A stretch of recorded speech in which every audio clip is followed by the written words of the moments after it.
Sir నమస్కారం sir. నమస్తే అండి. సార్ 'రజనీకాంత్' గారి 'జైలర్ 2' సినిమా షూటింగ్ జరుపుకుంటుంది. 'జైలర్ 2'లో ఇప్పుడు ఒక టాలీవుడ్ స్టార్ హీరో నటించబోతున్నట్టు ఒక వార్త అయితే వెలుగులోకి వచ్చింది సార్. అది కూడా ఎవరో కాదు మన బాలకృష్ణ గారు అని చెప్పేసి అంటున్నారు. సో పార్ట్ 1లో చూసాం ముగ్గురు కనిపించారు. సో అది మొత్తం సినిమాకి హైలైట్ అయిపోయింది. ఇప్పుడు బాలకృష్ణ గారు పార్ట్ 2లో ఉండడంతో ఒక్కసారి క్రేజ్ కూడా పెరిగిపోయింది. మరి అఫీషియల్‌గా అయితే అనౌన్స్‌మెంట్ రాలేదు గానీ దాదాపు కన్ఫర్మ్ అని అంటున్నారు. మరి ఎలా ఉండబోతుంది? బాలకృష్ణ నిజంగా చేయబోతున్నారా మూవీలో? మీరేం చెప్తారు సార్ దీనికి సంబంధించి? అంటే ఇప్పుడు వింటేజ్ హీరోలు హ్మ్. ఒకళ్ళకొకళ్ళు చేయూతనిచ్చుకోవాల్సిన అవసరం ఉంది. రెండోది మార్కెట్ నీడ్ కూడా అది. మార్కెట్ నీడ్ అంటే ఇప్పుడు ప్రతి సినిమాకి మార్కెట్ అవసరాలు ఏర్పడిపోయినాయి. హ్మ్. ఈ క్రమంలోనే చాలా ప్రాంతాల్లో వింటేజ్ హీరోలని ఏదో ఒక రోల్లోకి తీసుకోవటం అనే కార్యక్రమం జరుగుతోంది. హ్మ్. ఈ ప్రాసెస్‌లోనే 'శివరాజ్ కుమార్' లాంటి వాళ్ళు, అంటే 'శివరాజ్ కుమార్' అనే అతను అవును సార్. ఈ మధ్య చాలా సినిమాల్లో కనిపిస్తున్నాడు. అవును. 'రాజ్ కుమార్' గారి అబ్బాయి. అవును. ఇలా చాలామంది వస్తున్నారు. హ్మ్. చాలామందిని తీసుకొస్తున్నారు. ఈ క్రమంలోనే మనం తమిళ ఆర్టిస్టులను వాడుతున్నాం. విజయ్ సేతుపతిని కావచ్చు, మరొకళ్ళని కావచ్చు. తెలుగు సినిమాల్లో వాడటం వెనకాల ఉద్దేశం కూడా ఇదే. ఈ ప్రాసెస్‌లోనే బాలకృష్ణతో చేయటం ద్వారా తెలుగు మార్కెట్‌ని కొంచెం బలంగా క్యాప్చర్ చేయొచ్చు.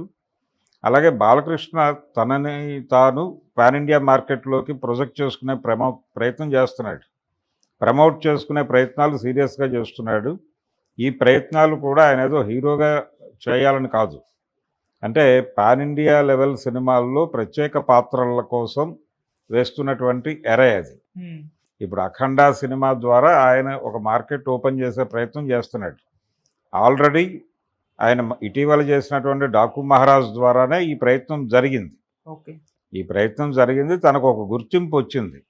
ఈ గుర్తింపుని మరింతగా విస్తృతం చేసుకోవడం ద్వారా ఆయన బాలీవుడ్ సినిమాల్లో ప్రత్యేక పాత్రలు కోరుకుంటాడు. ఇప్పుడు ఆల్రెడీ 'మైత్రి మూవీ మేకర్సు' ఒక బాలీవుడ్ సినిమా చేశారు ఇట్నుంచి.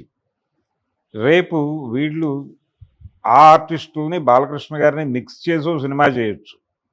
చేయటం ద్వారా ఈయనకి మార్కెట్ క్రియేట్ అవుతుంది. ఇక అక్కడి నుంచి కూడా ఆఫర్లు వస్తాయి ప్రత్యేక పాత్రల కోసం. ఇప్పుడు ఆయన హీరోగా టోటల్ సినిమాని భుజాన వేసుకుని చేయక్కర్లేదు.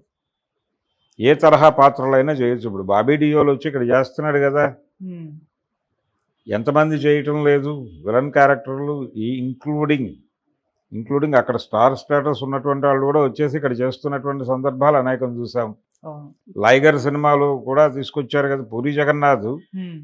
సంజయ్ దత్తుని పట్టుకొచ్చి చేయించాడుగా. అవును.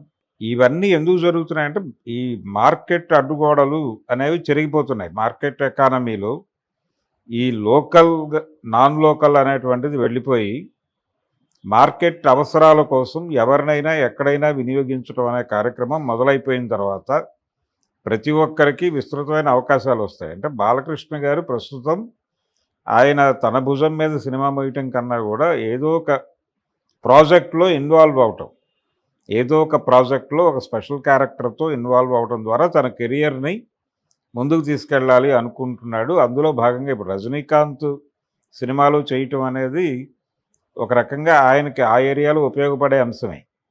ఎందుకంటే ఇప్పుడు రజనీకాంత్ కండిషన్ కూడా అదే. ఆయన్ని షార్ట్కి తీసుకొస్తున్నారంటే ఆయన వచ్చే పరిస్థితుల్లో లేడు. ఆయన కొంచెం 80కి వచ్చేసాడు. ఆయన 80కి వచ్చేసాడు. రజనీకాంత్ అనేది యాక్సెప్ట్ చేసి తీరవలసిన అంశం. ఆయన్ని క్యారవాన్ నుంచి తీసుకొచ్చి షాట్లో నిలబడితే అక్కడ మేనేజ్ చేసి వెళ్తున్నాడు ఆయన. ఈ మేనేజ్ చేయటం వెనకాల కూడా 4-5 కృషి ఉంటుంది. అది ఆయనతో షూటింగ్లో పాల్గొన్న వాళ్ళందరికీ తెలుసు. కాబట్టి కొంత ఆ ఏరియాలో ఆయన ఎమోషన్ని బాలకృష్ణతో షేర్ చేస్తే ఇది సినిమాకి ఉపయోగపడుతుంది, మార్కెట్లు కూడా ఉపయోగపడుతుంది. అందుకని ఇది మొదలు పెడుతున్నారు. తర్వాత ఇది జరుగుతుంది. అంటే గతంలో చిరంజీవి బాలకృష్ణతో సినిమాలు తీయాలి అనేది ఒక కోరిక కోదండరామిరెడ్డి గారికి ఉండేది. ఆయన సొంత బ్యానర్లో వీళ్ళిద్దరిని పెట్టి ఒక సినిమా చేయాలని కలగనేవాడు ఆయన. ఆయన ప్రయత్నం కూడా చేశాడు కానీ వర్కౌట్ అవ్వలా. చాలా సీరియస్ ప్రయత్నమే చేశాడు కానీ కాలేదు. ఇప్పుడు అవుతుంది. ఇప్పుడు కనుక కోదండరామిరెడ్డి సీరియస్గా ప్రయత్నం చేస్తే వాళ్ళిద్దరూ చేస్తారు. ఓకే. అలా ఒక సినిమా చేయవచ్చు. సో బాలకృష్ణ గారు ఇప్పుడు తను సోలోగా కాకుండా ప్రత్యేక పాత్రల్లో కనిపించే ఛాన్సెస్కి విండో ఓపెన్ చేశాడు. ఆ ఓపెన్ చేయటం మనకి ఇప్పుడు కనిపిస్తోంది. ఆయన రజనీకాంత్ సినిమాలో చేస్తాడు. రజనీకాంత్ సినిమాతో పాటు ఆయన పరభాషా చిత్రాల్లో కనిపిస్తాడు. బాలీవుడ్ సినిమాల్లో ప్రత్యేక పాత్రల్లో బాలకృష్ణను చూడబోతున్నాం. అంటే బాలీవుడ్ ఇప్పటిదాకా టాలీవుడ్ హీరోలకి ఓపెనింగ్ ఇవ్వలేదా అంటే ఇచ్చింది. నాగార్జున గారు చాలా సినిమాలు చేశాడు. ఏది ఇక్కడి నుంచి వెళ్ళిన రీమేక్స్ కాదు, అక్కడ స్ట్రైట్ సినిమాల్లో కూడా ఖుదాగవా లాంటి పెద్ద ప్రాజెక్టులో చేశాడు ఆయన. కాబట్టి అప్పుడు అవకాశాలు వేరు, ఇప్పుడు కాన్షియస్గా మార్కెట్ వెతుకులాటలో భాగంగా బాలకృష్ణకి గౌరవప్రదమైనటువంటి పాత్రలే వచ్చే ఛాన్సెస్ ఉన్నాయి. అందుకని ఆ విధంగా ఆయన తన కెరియర్ని ముందుకు తీసుకెళ్లే ప్రయత్నంలో భాగంగా ఓకే చెప్పాడని కూడా ఒక వార్త వినిపిస్తోంది. మ్యాక్సిమం జైలర్ 2లో బాలకృష్ణ ఉండే ఛాన్సెస్ ఉన్నాయి. అధికారిక సమాచారం వచ్చిన తర్వాత మళ్ళీ మాట్లాడుకుందాం. Okay sir, thank you so much. Thank you.